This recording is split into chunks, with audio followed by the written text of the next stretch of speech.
नमस्कार बच्चों। आशा करती हूँ आप सब कुशल होंगे और दिल लगाकर पढ़ भी रहे होंगे। बच्चों, आप विभा मैम और पिंकी मैम से तो परिचित हो ही चुके हो। मैं सरिता शर्मा भी आपकी कक्षा को हिंदी पढ़ाऊंगी। किसी कारणवश आपके और मेरे बीच संपर्क साधने में विलंब हुआ। हाँ, तो बच्चों, आज मैं आपको आपकी दूसरी किताब यानी कि संचयन भाग 1 का पहला अध्याय गिल्लू के विषय में बताने जा रही हूँ। यह आपकी पूरक पुस्तक में से लिया गया है। इस किताब में से 3-3 नंबर के 2 प्रश्न करने होंगे। प्रश्न पत्र में 3 प्रश्न दिए गए होंगे। उन तीनों में से किसी 2 के उत्तर आपको लिखने होंगे, यानी कि एक जो प्रश्न है वो विकल्प होगा। अब मैं गिल्लू कहानी का सारांश आपको सुनाती हूँ, जिसकी लेखिका महादेवी वर्मा जी हैं।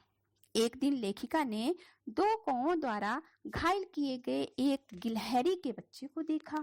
वह डरा सा गमले से चिपका हुआ था। लेखिका उसे धीरे धीरे उठाकर अपने कमरे में ले आई और रुई से उसका खून पोंछकर उसके घावों पर मलहम लगाया। इस उपचार के 3 दिन बाद वह गिलहरी का बच्चा कूदने लगा। लेखिका ने उसका नाम गिल्लू रखा और फल रखने की टोकरी में रुई बिछाकर उसके लिए एक घोंसला बना लेती है लेखिका। कुछ ही दिनों में गिल्लू लेखिका से घुल मिल गया।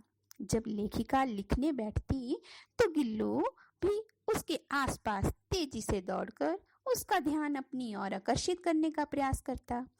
कई बार लेखिका उसे पकड़कर एक लंबे लिफाफे में बंद कर देती, जिसमें उसका मुंह और दोनों के आगे वाले पैर जो हैं वो बाहर रहते।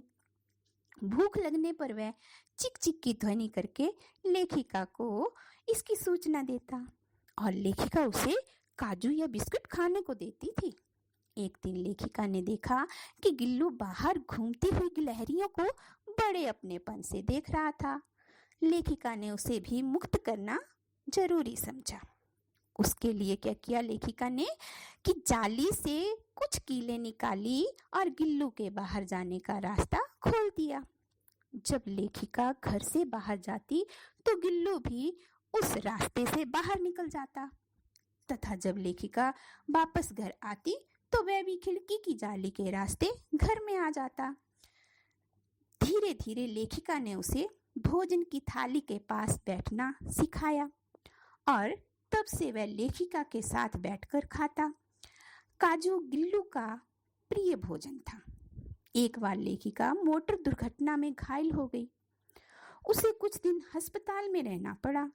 गिल्लू ने उसके पीछे अपना प्यारा भोजन काजू भी नहीं खाया और लेखिका घर लौटने पर एक नर्स के समान उसकी सेवा भी की।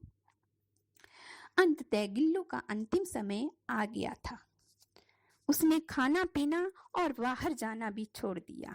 वह रात भर लेखिका की उंगली पकड़े रहा और सुबह होने तक वह सदा के लिए मौत की नींद सो गया।